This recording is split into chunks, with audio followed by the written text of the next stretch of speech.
Good morning, everyone. I'm going to go ahead and get us started. I want to start by just welcoming everyone to the session. We really appreciate you guys joining us here. This is one of the first events that Fellow Environmental Partners is hosting, and we've seen a lot of momentum around this topic just in the last 6 or 8 months. And so with your support, we can continue to do more events like this, educational events. Another big part of our mission is to continue the research that a lot of the people on this call have done, and then along the way we'll plug quite a few wells as well. So welcome, thank you guys for coming, and I have just a few housekeeping items that I want to cover before I introduce our host. Today's live event is scheduled to last 1 hour. It will be recorded and posted. Each person that registered will get an email with the link to this recording. Attendees will remain in listen and view only mode throughout the event.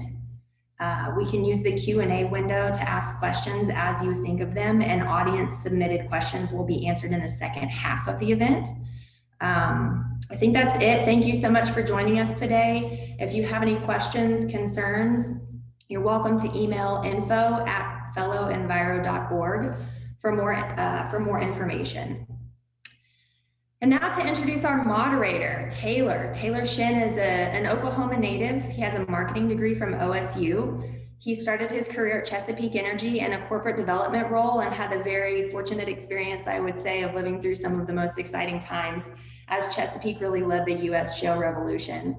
After a short stop at AEP, Taylor went on to GE's global research team, where he managed the economic viability aspect of new oil and gas technology, including commercial development and strategic investments on the GE Oil and Gas Technology Control Board.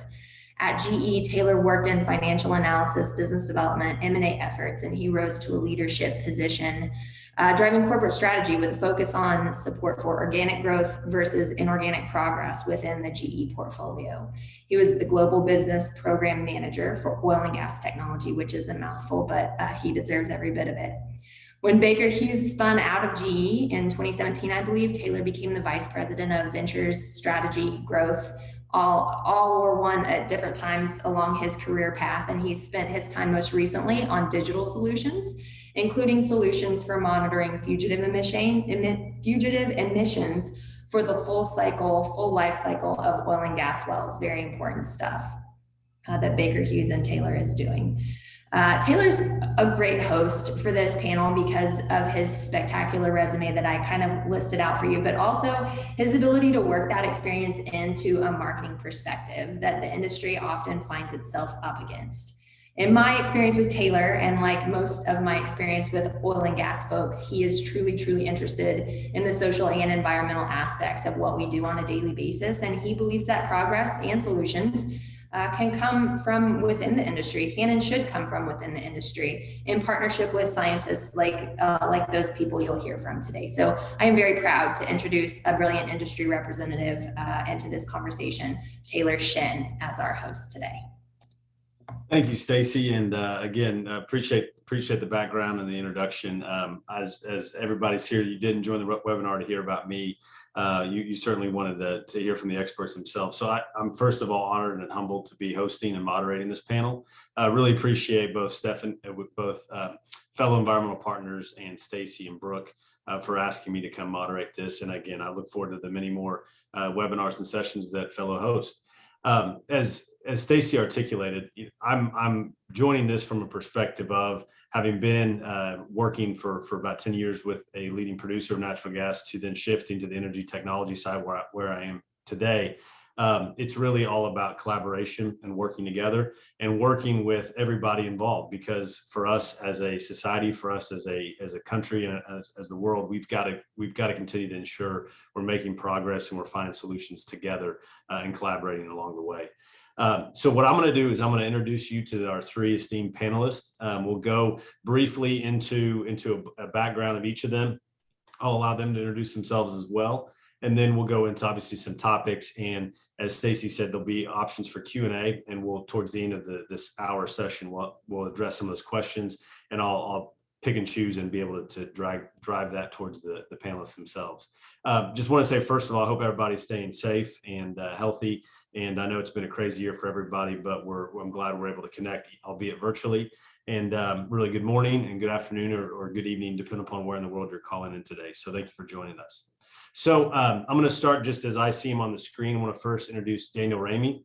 So Daniel is a fellow at Resources for the Future, as well as a lecturer at University of Michigan, where he teaches at the Gerald R. Ford School of Public Policy. There's too many sources to quote in one introduction, but Daniel's been an esteemed writer for many different topics, but particularly you may recall his book, The Fracking Debate, where he really talks about the overall kind of positives and negatives of the impact of what was an energy revolution the past 10 to 15 years.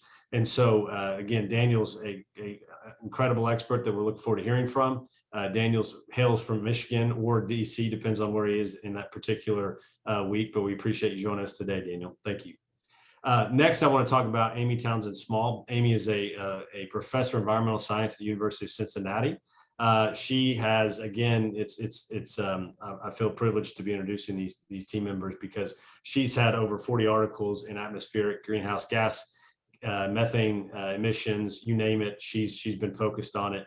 Big advocate for environmental justice, big thought leader in really data-driven science, which again, we are grateful for. And so you'll be hearing from her today. And she comes from either Southern Ohio or the northern part of Kentucky, depends on where she is that day. But thank you for joining us, Amy, and look forward to hearing from you.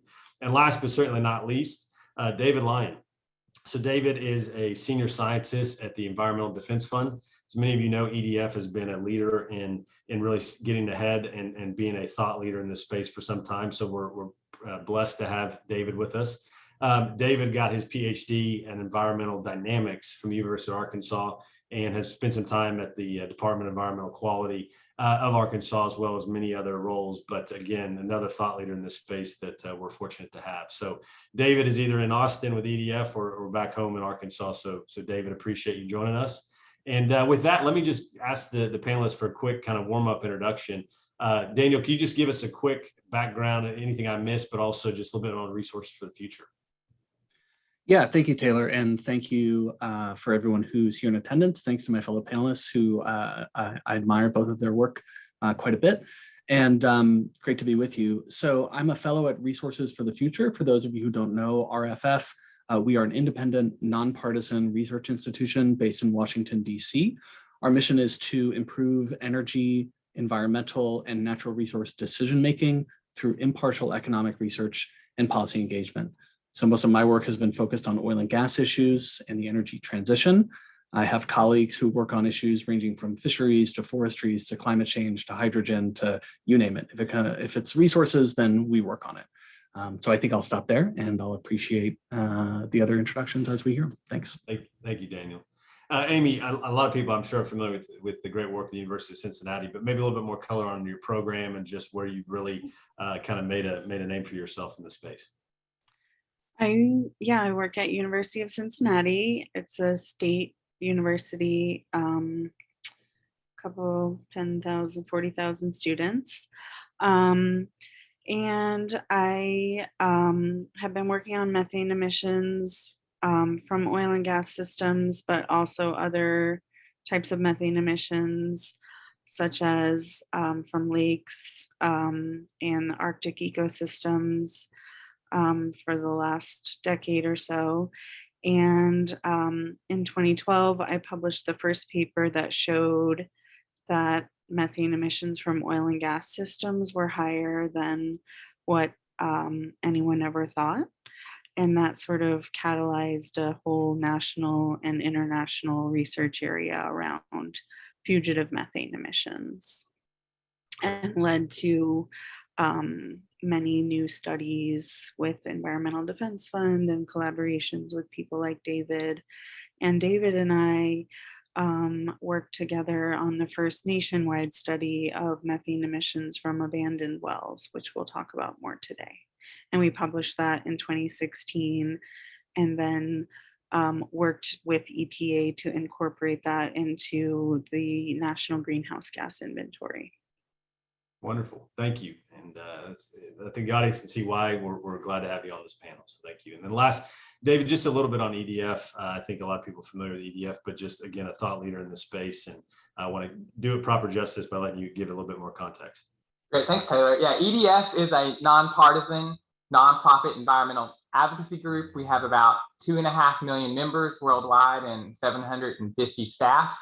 And we really focus on addressing environmental issues with science and economics. So we have lots of scientists and economists on staff to really come up with effective solutions to climate change and some of the other pressing problems, including things like fisheries management. So I've worked at EDF almost 10 years on our oil and gas methane studies. So we launched our research about a decade ago, and then since then have been collaborating with hundreds of scientists, including people like Amy, to really address oil and gas methane emissions. And my work's primarily focused in the United States, so both trying to quantify methane emissions in the US and come up with regulations and technologies to reduce emissions. But many of my colleagues also work on oil and gas methane emissions globally. Wonderful. So we'll actually stay with you, David, for our first question. Really just kind of to kick it off, obviously we're here for fellow environmental partners who have a focus, obviously, of a certain segment of the oil and gas production and upstream segment. But let's really just, for the audience, to ground everybody, talk a little bit just generally about methane emissions, why they're important, why it's important we address and reduce them, frankly, for climate change, but also just talk a little bit about how, if you could, how methane measurements are taken, just to ground everybody. Yeah, so methane is a powerful greenhouse gas and the main constituent of natural gas. So it has over 80 times the warming potential of carbon dioxide on over 20 years. And it does have a really large impact on climate change, particularly in the near term. So some work by my colleague, Alyssa Acco, she found that you could actually reduce climate change by about 30% if we rapidly implement all the technically feasible solutions to reduce methane emissions globally. And if we look at the United States, EPA estimates that there's about 26 million metric tons of methane emitted from anthropogenic activities. And for oil and gas, they estimate about 8 million metric tons. But a lot of work by people, including Amy and myself, have found that actually EPA greatly underestimates emissions, and a more accurate estimate of US oil and gas methane is about 13 million metric tons, about 60% higher than EPA estimates. And for abandoned wells, EPA actually currently uses data from the study that Amy mentioned. And so they estimate about 300 or 0.3 million metric tons. So that's about 2 to 3% of the oil and gas total estimated by EPA. And to measure methane, so there's a couple different approaches. You often hear things like bottom up versus top down. Bottom up typically refers to traditional approaches where you're using things like emission factors or engineering equations. And then top down often refers to more atmospheric measurements where you're measuring emissions from things like an aircraft or downwind to get total emissions. But I do want to highlight that emission factors are based on measurements. So the data, I think it was over 100 wells that were measured directly. And I'll let Amy talk more about the methods themselves, but we measured over 100 wells to come up with average emissions, and then EPA now uses that emission factor to estimate emissions nationwide. Wonderful. Thank you, David. And I, the numbers of 8 to 13 million, which obviously we all support science and data, and so that higher number I would imagine is much more of the accurate. That's obviously a critical. We play a critical part in addressing climate change challenges. And so with that, Amy, turn to you. Obviously, David referenced you several times in his remarks, but really when we talk about the data sets and the data and the measurements, what is a little bit of the confusion there? What perhaps could be some of the challenges we've got to get over as an industry and a society to bring clarity to that challenge? Yeah, so what we did in our study was we made measurements, direct measurements of methane emissions from both plugged and unplugged abandoned wells in 4 different basins around the United States. And those were in the Appalachian Basin and in Colorado, Wyoming, and Utah. And so those measurements form the basis for the EPA greenhouse gas inventory for abandoned wells. So more measurements from additional basins would be great. More measurements of plugged versus unplugged wells would be also helpful. One thing that I think also is confusing to many people, and David alluded to this, is that abandoned well methane emissions are sometimes confused with idle wells or marginal wells, and those emission rates are very different according to our studies. So inactive wells, like abandoned wells, orphaned wells, those have much lower emission rates according to our studies than active wells, even low producing wells, like marginally producing wells. And to that point, I mean, I think a lot of times when we hear about news about methane emissions and future methane emissions, people naturally go to the newer vintage wells, the bigger producing basins. To your point, those three basins that were studied are probably, you know, a good representation of 30 years ago. But can you give a little bit of color on just the definition of plugged, abandoned, idle? You know, there's a lot of terminology being used there. Could you bring just a little bit more clarity for the audience on Yeah, good question. And I see someone also type that into the chat box. So it's a good question because there's not a good answer for it. So every state has a different definition for wells at different production stages.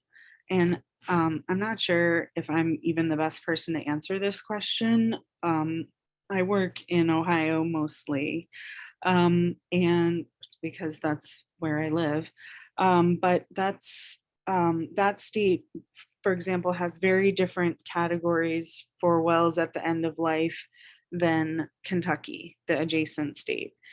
And they don't even correlate in some cases. And some states, especially in the Appalachian Basin, where the oldest wells on Earth are, some states don't have good records of the oldest wells at all.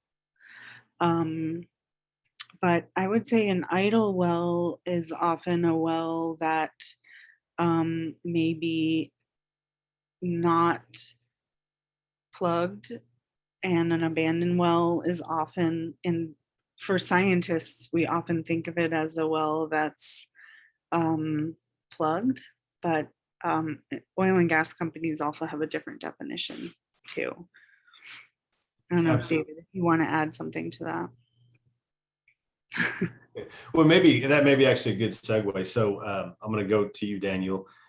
When we talk about, like you said, that the oldest wells on Earth are obviously in some of the Appalachian Basin regions, where now you're seeing, plug and abandonment is being discussed. Even some of the major shale plays that really got kicked up in the early 2000s. So not 15, 20 years ago, you're starting to see some of that vintage become shifted in this class. And so this is why Fellow is such an important organization, for the fact that you can get ahead of this, because there'll be more growing idle or orphaned wells.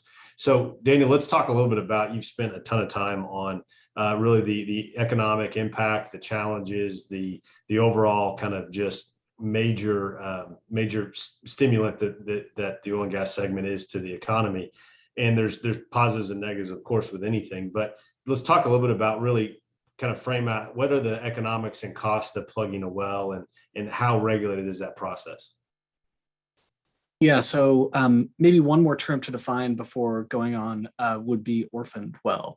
So an orphaned well is a well that's been abandoned. Typically, it has not been plugged, and it no longer has an owner. So if the owner of a well becomes bankrupt, that well if it's not sold, it becomes an orphan. Essentially, it's a ward of the state. So to plug orphaned wells or abandoned wells, there's a very wide range of costs. I recently published a study with some colleagues in the journal Environmental Science and Technology that estimates that the average cost of decommissioning a well, that is plugging the well and then restoring the surface, is about $76,000 across the United States. We had data from 5 different states and over 10,000 wells that we used. There's a very, very wide range though. Some wells can be quite simple to deal with. They might only cost a couple $1,000s and take a day or a day and a half to plug. Other wells can be very complex and challenging to plug because they might be leaking oil at the surface. They might be leaking gases in the subsurface. They might have a variety of other characteristics that make them challenging to deal with. Some of those wells can cost more than $1 million each to plug. Those are very rare, but they do occur. And we've seen numerous examples of them around the United States. When it comes to regulation, the process of plugging and abandoning a well is regulated and overseen by state governments. And if we're on federal land, then it's overseen by the federal government. But the real issue when it comes to regulation is the fact that state governments, and again, if we're talking about federal lands, the federal government does not have adequate policies to ensure that companies clean up their wells at the end of their useful lives. Many of our audience members, and I know all of our panelists, know about bonding requirements. Companies are required to post some form of financial assurance, often a bond, a surety bond, so that if the company goes bankrupt in the future, there is some money on hand for the state to pay to plug those wells. The problem is those financial assurance requirements are often far, far below the actual costs of plugging those wells if and when they become orphaned. So just take one example. The state of Pennsylvania has a $25,000 blanket bond. That means a company can post a $25,000 bond to cover all of its wells within the state. So let's imagine an operator that has 50 wells goes bankrupt. It's not able to sell its assets. Those 50 wells become wards of the state. Then the state has millions, perhaps tens of millions of dollars in cleanup costs that it is required to shoulder, and it only has $25,000 from the company to pay for it. That's the biggest regulatory challenge we have right now in the United States. Pennsylvania is, one of the strongest examples, but most other states have similarly insufficient bonding requirements and other financial assurance requirements. That's helpful, and I think to your point on the federal government, in some ways is playing catch up, and probably you may argue in a lot of ways on this, but with regard to the bipartisan infrastructure bill that was passed by the Senate, still has to obviously be passed by the House. There's language in there for orphaned or idle wells on federal land. So, Daniel, as you think about that, obviously you spent a lot of time in DC with the Resource for the Future, with your view on, kind of where does it begin and where does it start evolving to, as far as putting more pragmatic regulations in place on federal property? I mean, what's your take on the recent language included in that bill? Yeah, so I guess I would make 2 points. The first is that in the bipartisan infrastructure bill that passed the Senate, has not yet passed the House. And well, who knows about the politics? I'll stay out of that. But so there's $4.7 billion in that bill to plug orphaned oil and gas wells. Some of that money will go to plugging wells on federal and tribal lands, but the bulk of those dollars are actually designated to go to state regulatory agencies, so that state regulatory programs can plug orphaned and abandoned can plug orphaned wells on state-owned and privately owned land.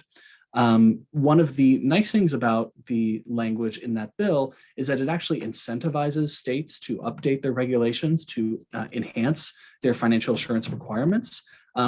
The federal government can't force states to do that, but it does have the carrot of dollars. So a large chunk of the $4.7 billion is essentially designated to states that improve their regulations. They'll get additional dollars if they improve their regulations. So that's quite helpful. Then the second point I would make about going forward, what might we expect over the next couple of decades with regard to orphaned oil and gas wells? I think if we don't see substantial reform at the federal and state level with regard to these financial assurance requirements, we're going to see many, many more orphaned wells in the future that are going to fall on taxpayer shoulders.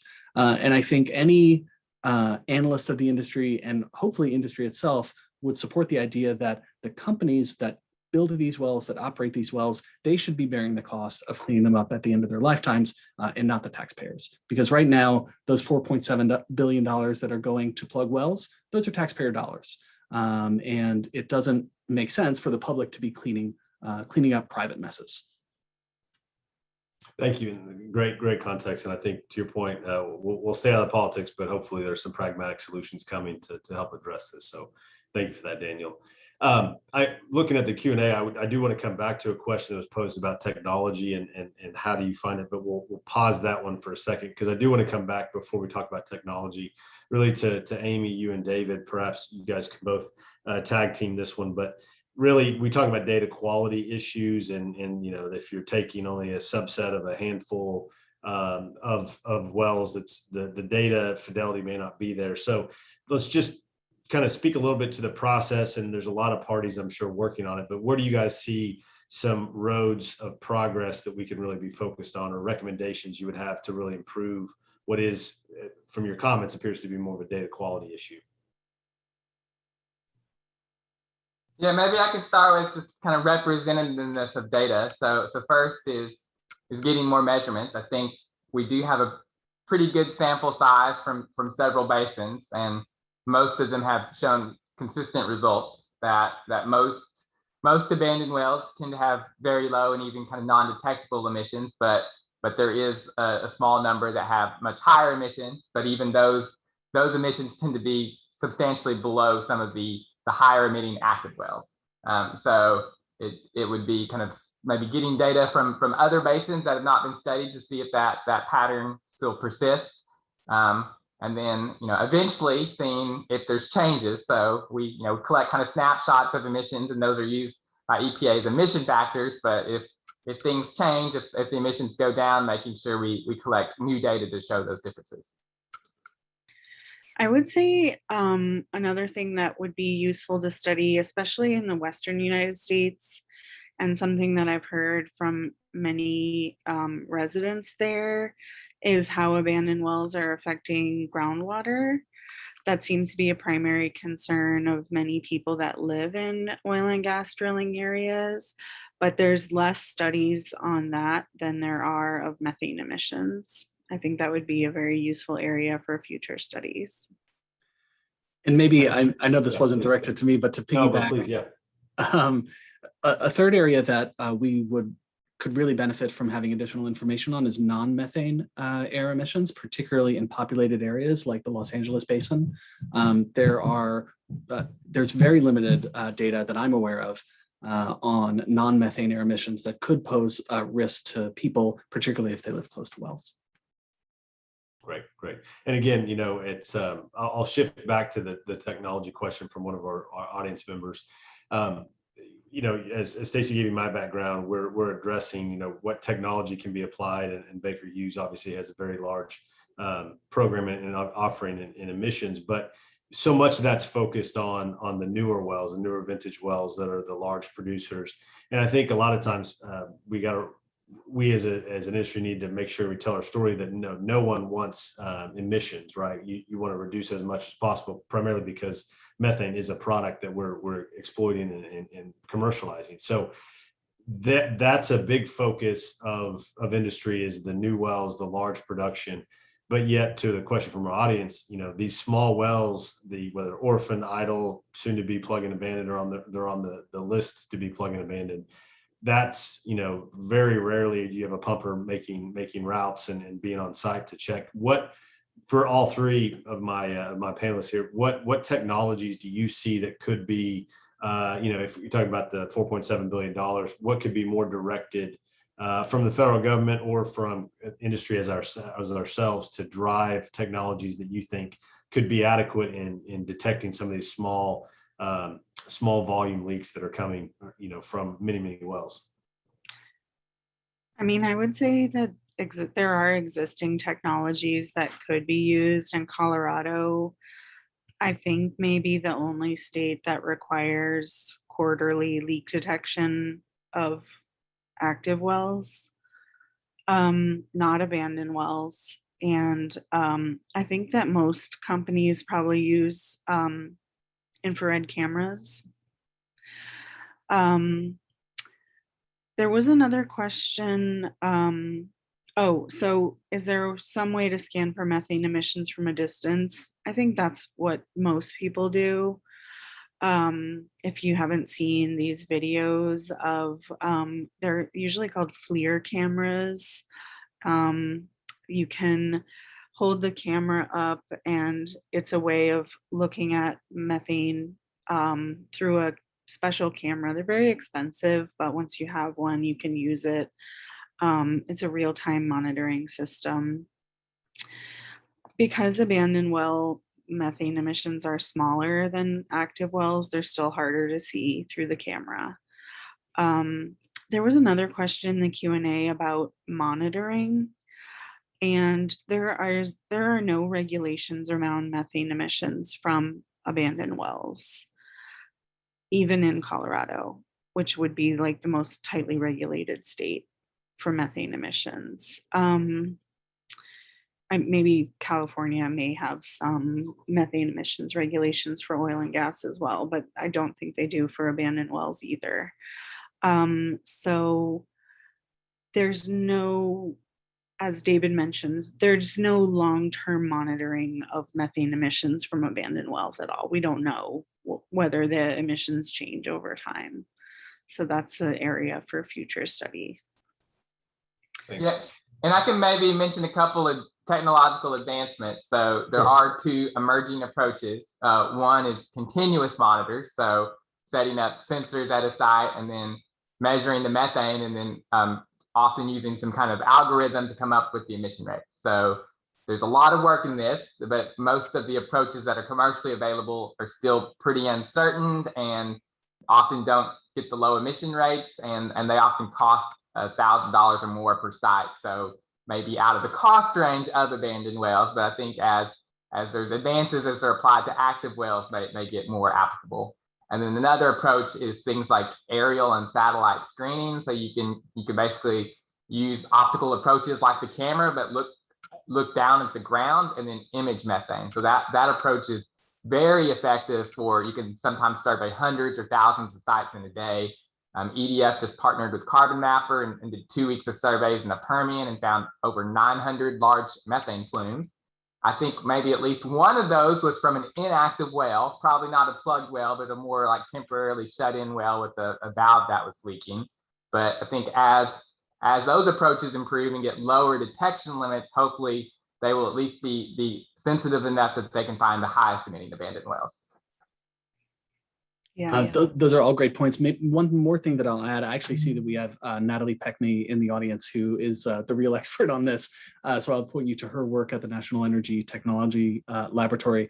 But there are also electromagnetic and LiDAR-based tools that can be used from helicopters or drones, where you fly a helicopter or a drone or a small aircraft over an area that you think has some abandoned wells, and you can use these instruments to detect not methane, but other signatures like the signature of steel, or I don't understand the technologies at all, but they have tools to detect where these wells might be, and then you can sort of ground truth those estimates on the ground and identify the wells that you might want to plug. I don't know what the costs of those currently are. I'd be really interested to know. Because one of the big challenges here is that we have millions of abandoned and orphaned wells, and to address, to address them, we're going to need to prioritize. And to prioritize, we need to know what are the benefits and the costs of different approaches. So I think we need a lot more data on both sides of that equation, so we can make smart choices about how to target these wells. Great.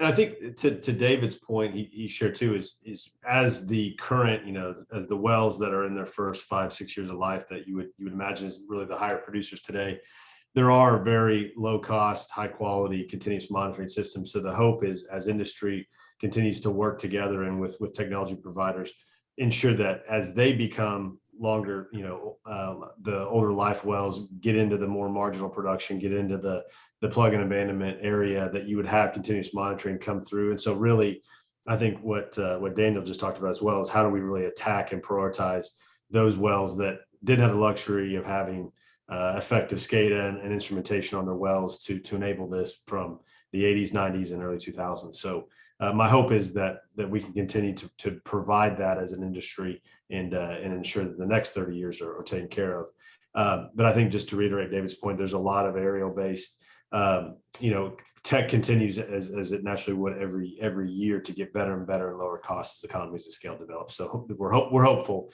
and I may be biased, but I think there's a lot of great tech coming. So go ahead, Amy. What's SCADA? It's the system that you're able to use to pull in data from your well and send it back to via cellular, Wi-Fi, or satellite back to your home office to measure, monitor the well. Much more of a modern well pad will have extensive instrumentation that you can connect technologies to back to headquarters. Yeah, not in our orphan wells in Appalachia. Exactly. No, there's no electricity there. That's another thing. I mean, can't get any electricity at any of these old orphan well sites. So that's a barrier. And I think to the point, and maybe I'll pose this one to David and Daniel, we talk about, there's got to be a way, there's a better way, right? There's a better way to do this. There's a way we have to prioritize and address. No one wins in this category. So because of all the challenges Amy just talked about, how can industry continue to partner with much more of the leading thought leaders and the scientists around this foundational data set? What are your recommendations, or where do you think there's easy opportunities for industry to work with groups like EDF or Resources for the Future? One is just more participation in studies. We do have many industry partners that do allow site access, but it gets increasingly difficult, particularly as you get smaller operators and older sites. So it's very hard to get operators to give you kind of unbiased access to abandonment wells. So allowing more of that. And then I think it's more just working with them on the policy aspects too, and really just addressing that it is a major issue. And there's also lots of marginal wells that may become abandoned or orphaned in the future. So thinking through, as an industry, what can we really do to stop making this problem worse in the future? Yeah, I really strongly agree with David on that last point. I think, the policy issue around financial assurance is the main challenge that we're looking at going forward with the proliferation of orphan wells. So to the extent that industry, especially the sort of leading voices in industry, those that are the responsible actors within the industry, can really encourage those around them to work with policymakers to update these bonding requirements and other policies. I think that's the single most important thing that they can do. But when it comes to working with research organizations like RFF, we work with industry partners regularly, particularly with data sharing issues. The paper that I mentioned earlier on the costs of plugging abandoned wells was done in part with data from one large oil and gas operator who shared data with us anonymously. We really appreciate that kind of partnership. And I think more of it would be very useful to improve our knowledge about these issues. And kind of a comeback question to everyone, what benefits, to me, anytime truth wins and is there, everybody wins. But what do you guys see as the upside for operators engaging more? What are some surprises that often you've seen just with the value of engaging? Well, there's certainly a reputational benefit for those with experience working with operators. You get to know the ones that are responsible, the ones that are doing the right thing, and that's beneficial to the operator in the public view, especially if people who are making policies understand that industry operators are working with good intentions. Because the reputation out there for many in the public, especially among environmental advocates, is that the oil and gas industry is a monolithic bad actor, right? And we know that's not the case. We know that there's nuance and there's complexity within the industry. And so if more industry actors can demonstrate that goodwill and that data sharing and that willing to engage with policymakers to strengthen regulations and prevent the proliferation of orphaned wells in the future, I think that can help dent that negative image that many have of the industry. Absolutely. It's the old mantra: if you don't manage it, you can't measure it. If you don't measure it, you can't manage it. So I know. Yeah. Well, David, go ahead. Yeah, just to add to that, kind of another thing is I have talked to several folks in industry, and they've deployed some of these measurement approaches and have been surprised that they found a lot more emissions than they're expecting. So at least like they'll personally tell me this, and often can address the emissions. And then I have seen a few operators publicly admit that, including at the EPA panel earlier this week. So I think some of the operators just really don't know how bad of an emissions problem they have, and really see the value in the data of helping them understand the operations and make them more efficient. Maybe just one more thing to add there, especially on the active wells side of things. There's a growing market for what's called green gas in the United States and particularly in Europe. Many of you probably remember the story about the LNG tanker that was heading to France that couldn't offload its cargo because the French government decided that it had methane emissions that were too high. And so to be able to sell LNG into Europe and to be able to sell gas in certain markets in the United States, operators are going to need to demonstrate that they have low methane emissions. And so there's a real market push for this as well. It's not just a reputational thing. Absolutely. And I think to that very point, Daniel, it's the world has turned for the better in a very fast way, that it's what was a trickle becomes a bit of a rush all of a sudden, and you see the priority increase. So I'm hopeful. I'm an optimist by nature, but I'm very hopeful that we'll address this. And I think too, industries balance, the pressure from Wall Street on returns to the same time of being as sustainable as possible. And I think that there's some continue to be breakthroughs on the technology side that can ensure that they can still be economic, but also address those important measures. Just to remind audience members, we're taking Q&A, and I know we've kind of addressed some through our comments, except the questions regarding what guitars are in Daniel's background, which I'm sure he will respond. But ultimately, there were some questions that were sent before the webinar that came. Oh, perfect. Yeah, perfect. We can work on those. One of them was let me see. What is the largest contributor to methane emissions currently, and what will be the largest contributor in 25 years? So that was a good question. And in the United States, the largest contributor to methane emissions right now is cows. And that includes the methane that comes out of the cows themselves, mostly from their mouth. And then methane that comes from managing their waste from cow manure. And then the second largest source of methane emissions from human activities is methane from oil and gas activities. And globally, most scientists agree that agriculture, such as cattle ranching and also growing rice, which produces methane, and landfills are the biggest source.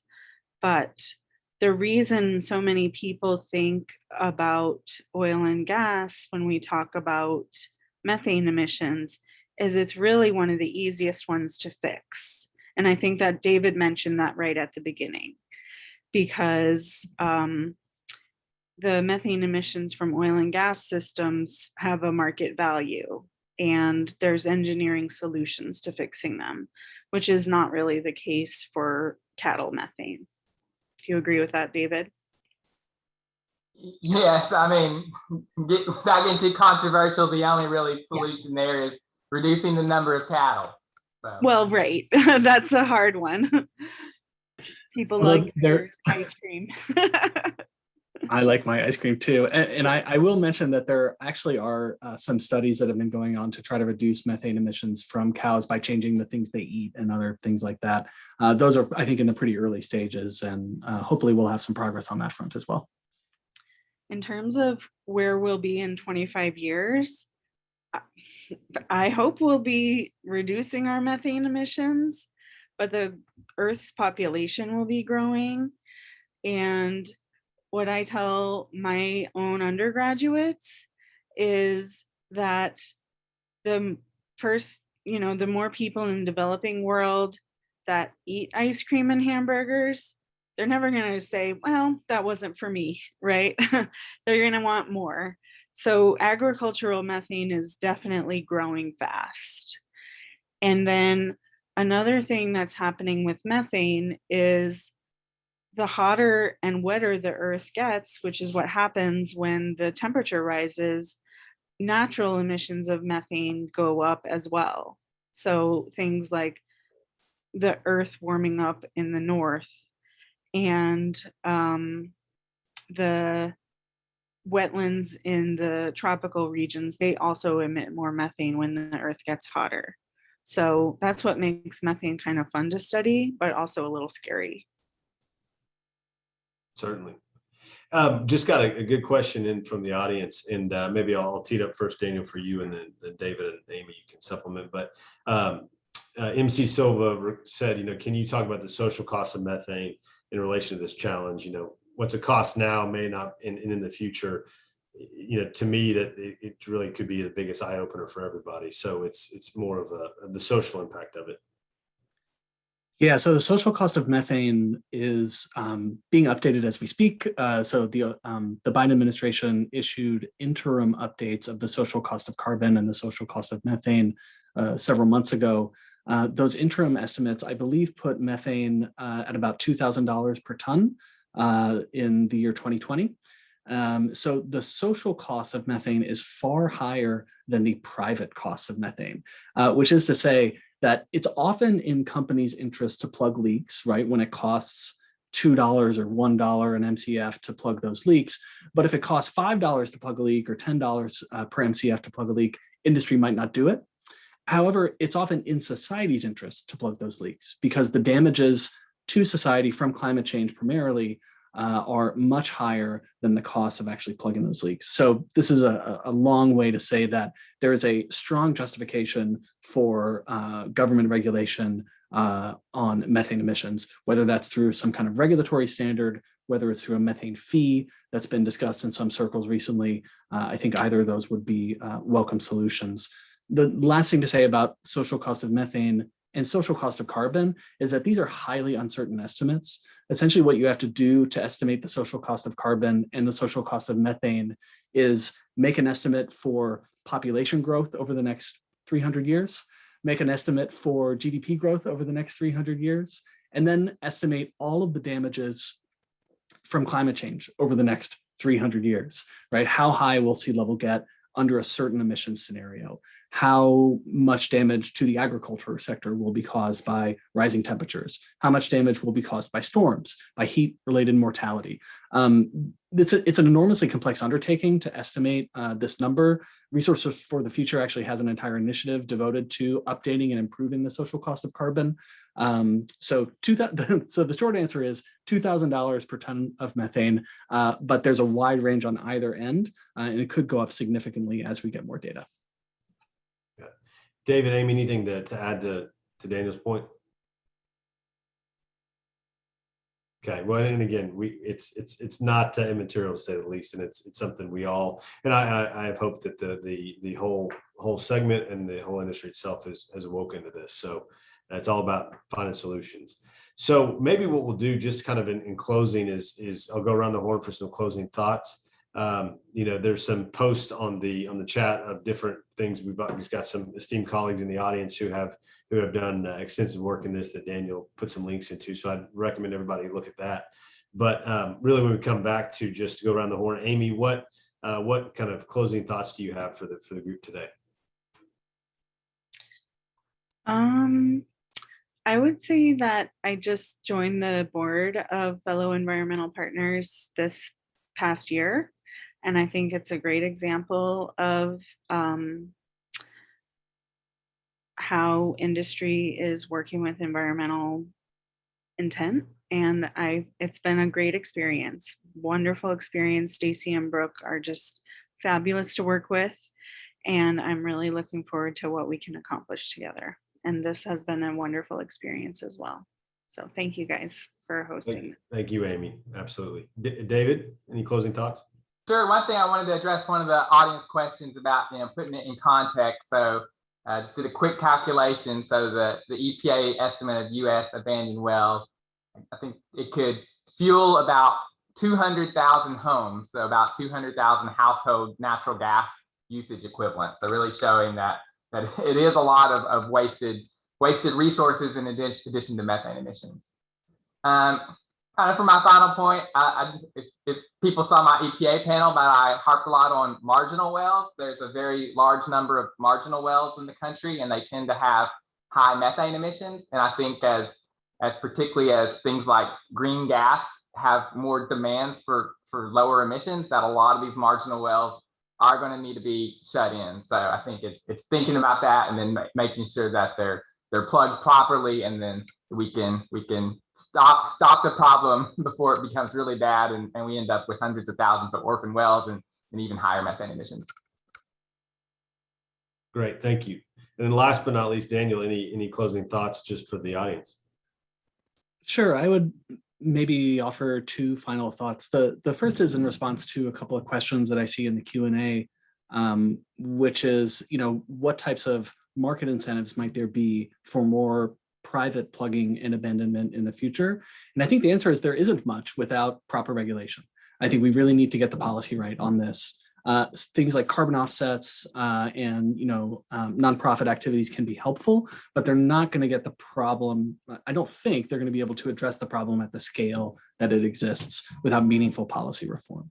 The second and last point I would make is that this is not sort of a fix it and walk away type problem. This is a problem where we're going to need to decommission these wells safely, and then there's going to need to be long-term monitoring to make sure that wells stay plugged, that they don't emit methane in the future, because these wells are going to continue to have natural pressures underground. We know that cement doesn't last forever, right? It degrades. And so innovative solutions to low-cost monitoring, I think, will be really valuable for society, as well as innovative approaches to plugging wells, perhaps using new materials. And I know there's a lot of interest in those new materials as well. So I'll stop there. And once again, just say thank you so much to everybody. It's really an honor to be part of this panel. Thank you. And again, to Amy, to David, to Daniel, thank you so much for participating today. It was a privilege that we had experts like yourselves join us and share your thoughts on this critical issue. It's not, to David's point, it's not just an environmental issue. It's an energy efficiency issue. It's a social issue for all of us around the world for decades to come. And we need to address it now. I felt, back when I was with the producer back 10 years ago, and this was just being talked about to where we are now, everybody's come a very long way. We still have a long way to go. A lot of great new technologies out there that are helping provide that low cost quality measurement. It's all about collaborating, all about engagement, and making sure we have the data to drive this home. So again, just thank you for all who participated in the audience today. Really appreciate fellow environmental partners for putting this on. It is critical that we as industry work together and work with everybody to bring solutions for our kids and our kids' future. So thank you for that. If you guys would go to www.fellowenviro.org. That's Fellow Environmental's website. Please consider making a donation and ensure that they're supported. But at the same time, just really appreciate Fellow bringing this together today. And I'm optimistic. I know you are too. At the same time, we've got to work together. So let's stay committed and convicted in doing that. So with that, I will end it, but appreciate anybody who comes with a follow-up question later, and we'll try to address it. Thank you. Thanks. Have a great day. Thank you, Taylor.